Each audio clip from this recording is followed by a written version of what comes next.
नमस्कार मेरे प्रिय छात्रों, बीकॉम फर्स्ट ईयर प्रथम सत्र के कक्षा में आप सभी को हार्दिक स्वागत करते हुए हमने बीती कक्षा में प्रेमचंद द्वारा लिखी हुई कहानी नमक का दरोगा, इस कहानी के बारे में जानकारी हासिल की।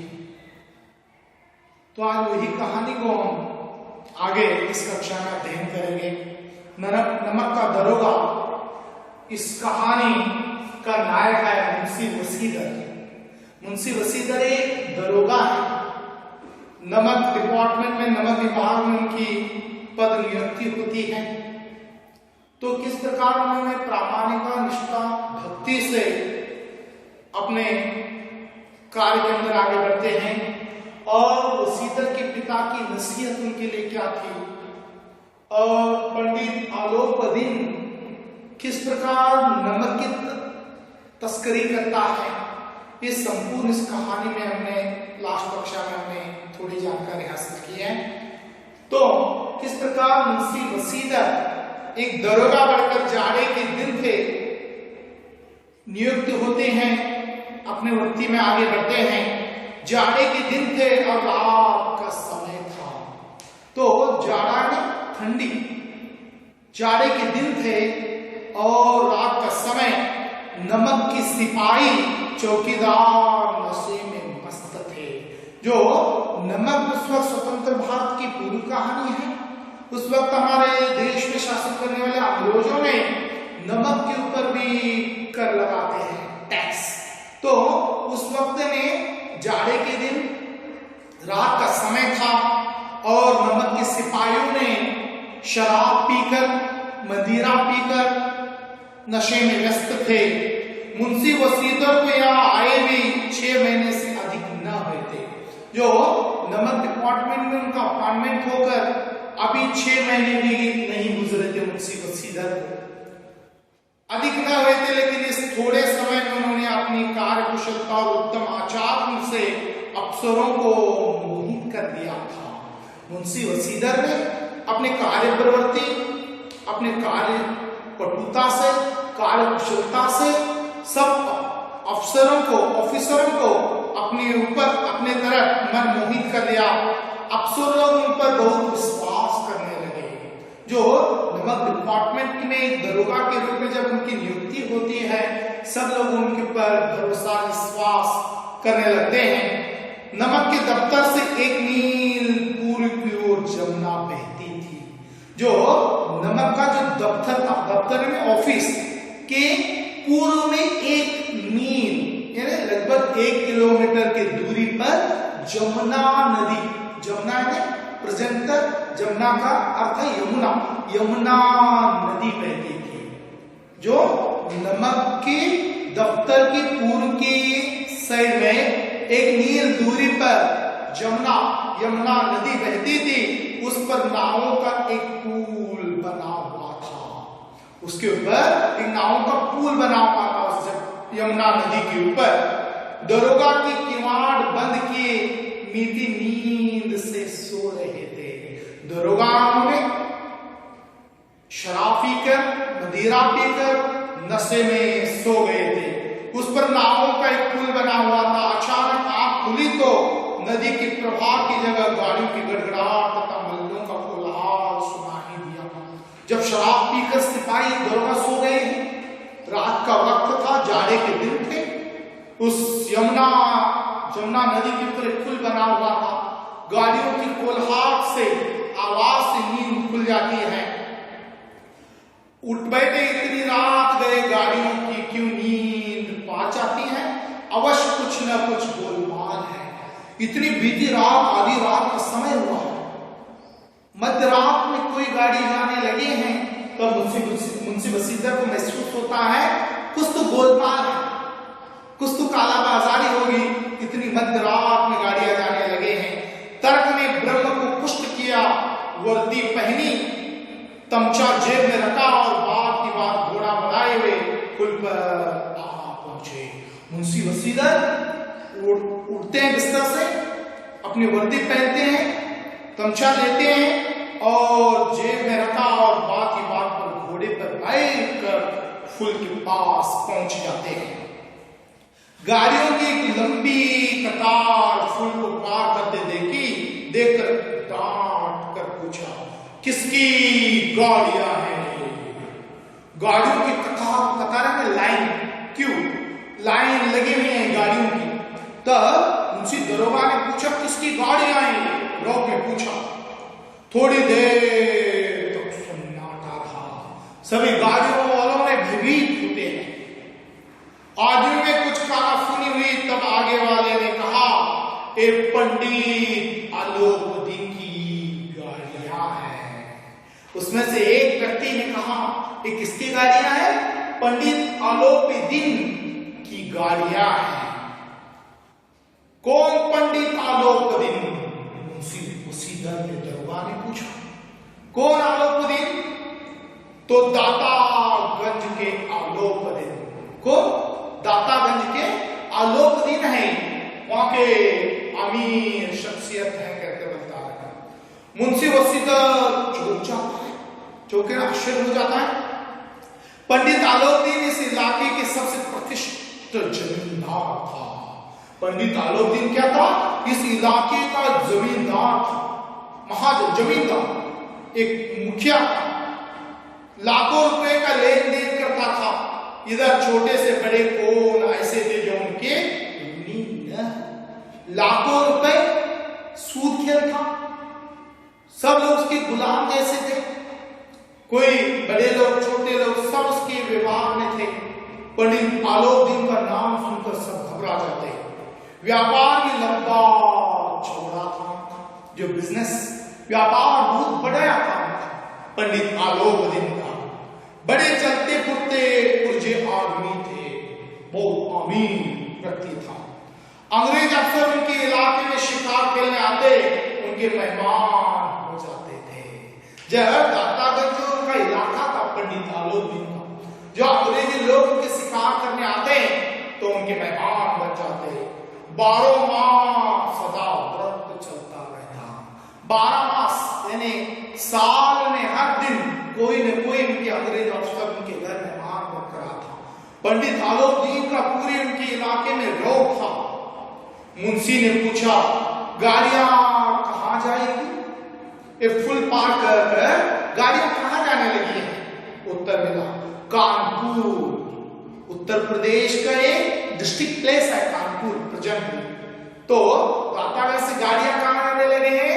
यमुना नदी को पार कर कानपुर जाने लगे हैं। लेकिन इस प्रश्न पर इनमें क्या सन्नाटा छा गया। जब प्रश्न पूछते हैं मुंशी वसीदर, गाड़ियां कहां जाने लगी हैं, तो पूरा सन्नाटा छा जाता है। लेकिन दरोगा साहब का संदेह और बड़ा। कुछ देर तक उत्तर की बात देखकर वहां जोर से बोले, क्या गूंगे हो गए हो? हम पूछते हैं इनमें क्या लगा है? गाड़ियां कहां जाने लगे हैं? कानपुर। क्या गूंगे हो? क्या बहरे हो? गाड़ियों में क्या लगा है? मुंशी वसीदर ने पूछता है, गाड़ी में क्या लगा है?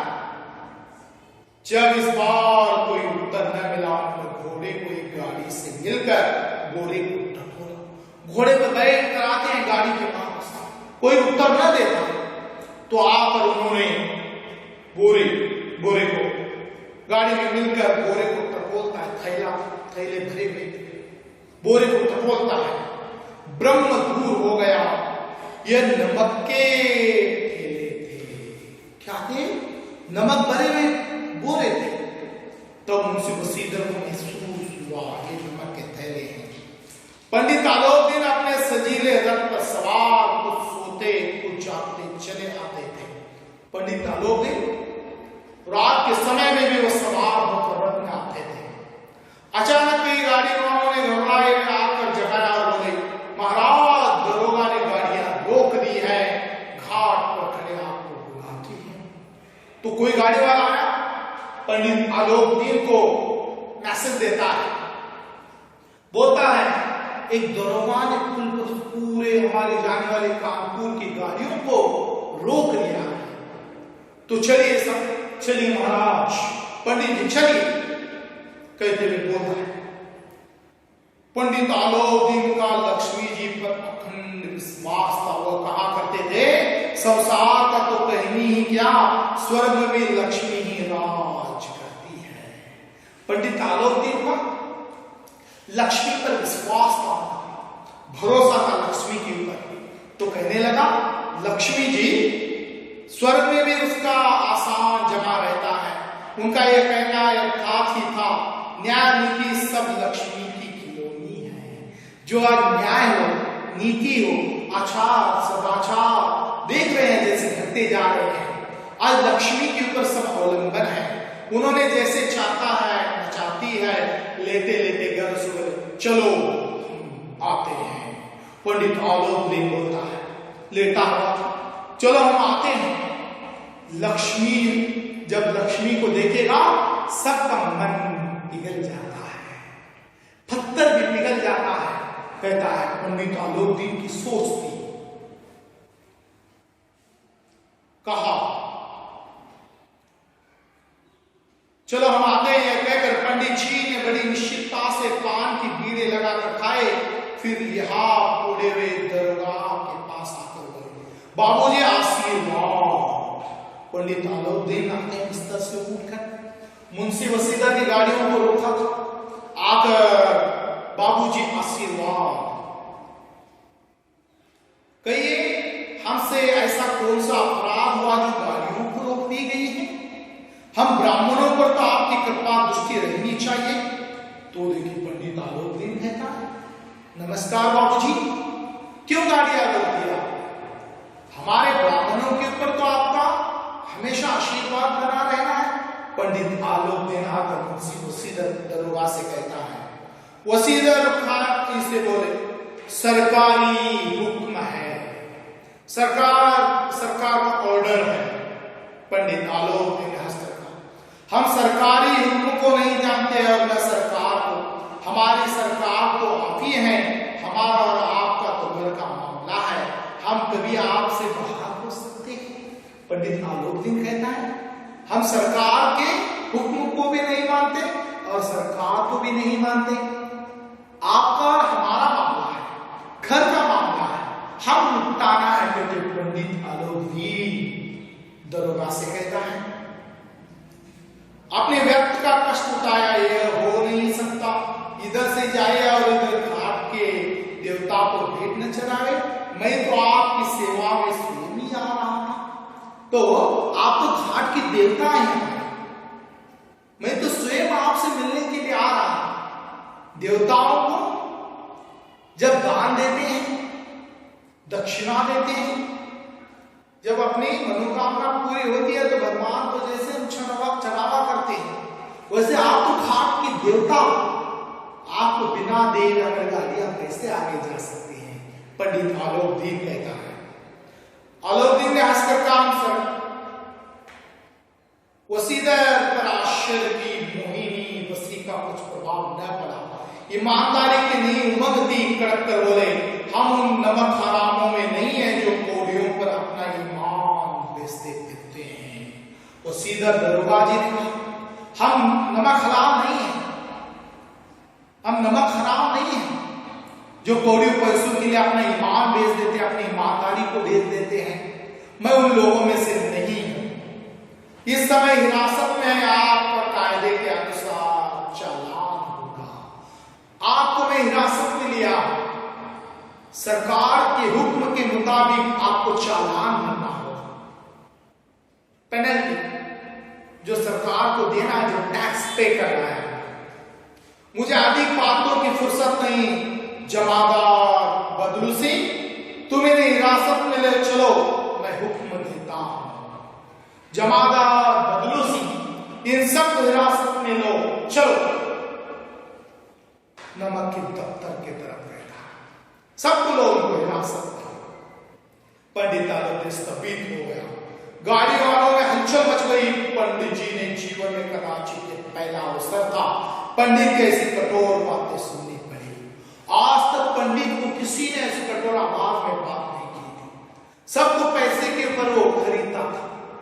गाड़ी वाहनों में हलचल मच गई, स्तब्ध हो गया।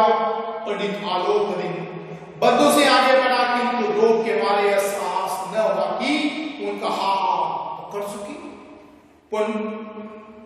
बदलू से आता है, पंडित आलोकदीन को हाथ पकड़ने में साहस न हुआ।